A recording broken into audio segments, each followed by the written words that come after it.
new ones this week, so that's good to know. Definitely get in there and take a look at those. So we bought the veteran pack, the MUT veteran pack. We bought 8 packs. I think it was 20 bucks.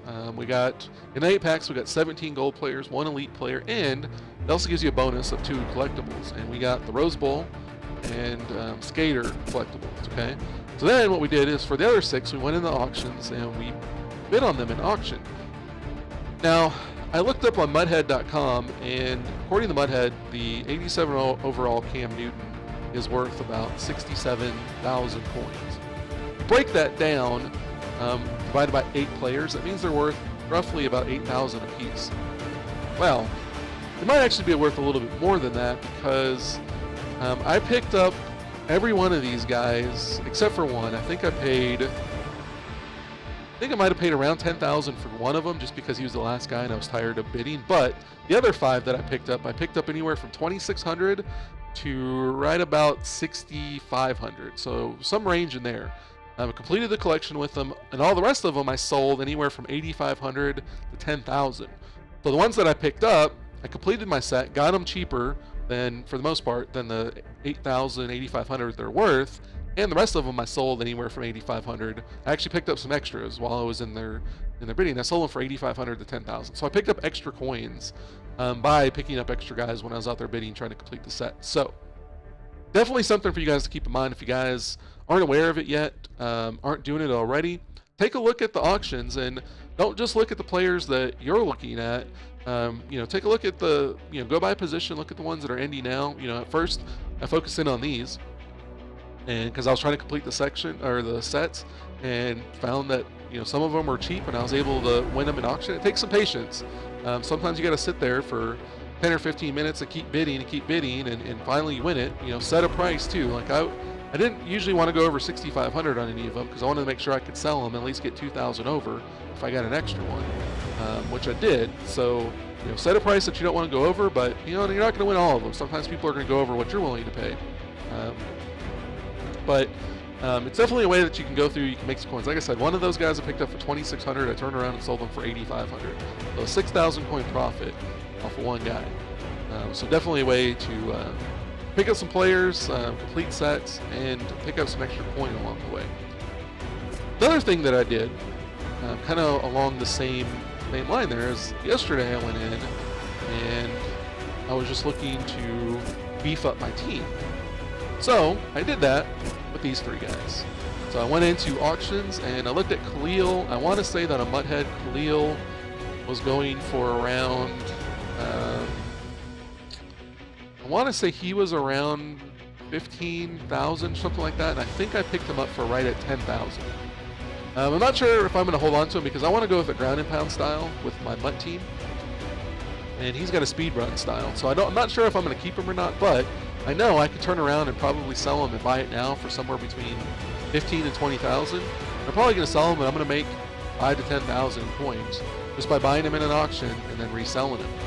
Same thing with Jason Peters. Peters was somewhere in there, worth somewhere in the $15,000 to $17,000 range, and I want to say I picked him up for about 10,000 also. So again, he's got a short pass chemistry or style, whatever they're calling it this year. So I don't know if I'm actually going to use him because he doesn't really fit my ground and pound style, and I'd like to boost up my chemistry. But again, I could turn around and sell him from somewhere between 15 and 20,000 and make 5 to 10,000 coins off of him. So definitely something for you guys to look at. If you guys are looking to pick up coins, looking to pick up players, there are deals to be had, especially late at night and on the weekends.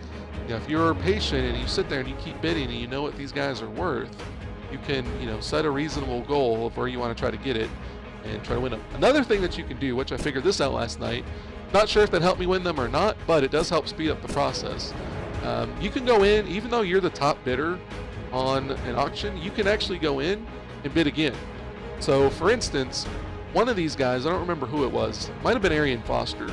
Foster, we actually paid a little bit more. I want to say he was worth somewhere in the 15,000 range, but I think we actually paid like 12,000 for him because I really wanted Arian Foster. I like Arian Foster. He's not a ground and pound, but outside of Marshawn Lynch and Doug Martin, he's, those are my only ground and pound running backs, or Adrian Peterson.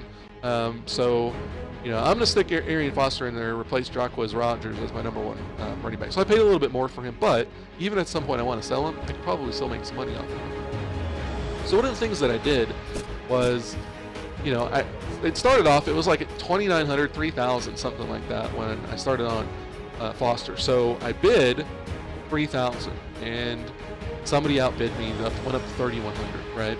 So I bid 3,200, I got it, and then I bid again and again and again, and I got the bid up to 3,500. So just like that, I kept outbidding myself basically. Well, the thing is I knew that Foster's worth 15,000, 13,000, whatever he was. So I know I'm willing to go up to, you know, X amount of dollars, you know, 10,000, 11,000, 12,000, whatever you set. So I know I'm going to get up there, and I know for the most part, these guys are going to run it up there. So I'm not going to sit here and just have it reset extra 20 seconds every time somebody bids. A lot of these guys wait till the last second to try to bid. They think that they're going to steal it or something. It's always going to add that extra time on. So I'm just trying to speed up the process. So I would go in there, you know, it got up to, somebody outbid me at 3,600, so then I bid again, I bid up to 4,000. Somebody bid it to 4,100, I bid it up to 4,500. So I kept doing that. I just bid it up in 500 increments every time I bid, as opposed to just 100. It sped up the process. I don't know if it chased anybody out or if it made people mad, but it did help get the auction done a little bit quicker. It helps save you a little bit of time. So if you know these guys, you know, they're only sitting around 2,000, 3,000, and you know they're probably going to go for around 10,000. Might as well bid in $500 or $1,000 increments and bid it up. Now, don't get crazy with that. And, you know, say it's at 2,000 and bid it up to 3,000 or 4,000, or say it's at 4,000 and bid it up to 5,000, just assuming it's going to go up there. You know, maybe just go in a $500 increment and make sure you're going to get a bid, and then go up 500 again. You know, I'd probably only go up in a $1,000 increment, you know, if it's somebody that, you know, is selling for 15, 20,000 or more, or if you're down at like 1,000 and you know there's almost no way it's going to sell for less than 5,000 or 6,000, then you might want to bid $1,000 increments to speed it up. But other than that, you know, usually go 500, wait for somebody to outbid you, then bid it up 500 again. And, you know, it's one of those things psychologically, I don't know if it really plays a role, but it might scare some people off, and all of a sudden, you know, just like that, it's going up 500. Every time they bid, they get outbid, and it goes up 500. They might not necessarily know that it's you that's doing it. They may just think there's a flurry of bids, but when it goes up that quick, sometimes it might scare some people out. So it might give you an opportunity to chase some people out that otherwise might bid. So I haven't done enough testing to know that that's actually true, but in theory, it could work like that. So that's just a little tip for you. If you guys are kind of new to auction, if you guys are looking for players, if you're looking for coins, that is definitely a way to do it, is to go into the auctions and find guys that are selling for less than they're worth. And, you know, I read this somewhere last year, and I think it's a good thing to go by. Always, whenever you're bidding, try to set a price that's at least 3,000 coins below what you think you can actually sell it for. And, you know, I use muthead.com to go by that. You can also go in here and just, you know, go through and scroll to the buy it now and look at the cheapest buy it now for the player that you're looking at. That's the going rate. If there's nobody listed below that, then you can sell it for 500 less than that guy, and you're probably going to be the first one sold. So unless everyone is a super outrageously priced, that's a good way to gauge the value of the cards also. But so go in there, you know, if you see the card's worth, you know, the cheapest buy it now is 12,000, I probably wouldn't pay more than 9,000 for it. And then if you win it, now you can hopefully sell it for 12,000. If not, you got a little buffer room where you can go backwards. And, you know, if the price starts to drop for whatever reason, well, you can always go back to 9,000, sell it for buy it now, at least get your money back. Well, that gives you a little play room. If, you know, if it's selling for 12, also another thing too is the amount of time that it takes you to win some of these auctions. If you're not making significant coin off of it, it's not really worth your time. If you know it's selling for 12,000 and you pay 11,000, it's not worth it to sit there for 10 or 15 minutes to try to win an auction to make 1,000 coins. So that's just a little tip of advice for you guys out there. Trying to make some coins on the auction block, maybe trying to find some gold players that can't afford to buy packs or don't want to spend the money to buy packs. Also another good way to do it. So just want to throw that out there for you, you know, give you guys a little tip, and hopefully that will help you guys build up your teams and make you guys a little bit more competitive, and hopefully earn you guys some coins along the way also. And just so you guys know, I started out at 56,000 coins yesterday, or well, 2 days ago. In that, I bought all of the collector cards that I needed to get Cam Newton. I sold those, and then with that money I bought these 3 players. So basically I spent 27,000 coins. Actually, 17,000 coins. Spent 17,000 coins, and I got Cam Newton, 87 Cam Newton, 87 Ryan Kalil, 85 Jason Peters, and 86 Arian Foster, all for 17,000 net coins after what I made selling the extras that I bought. So that's just, like I said, that's a way to go through.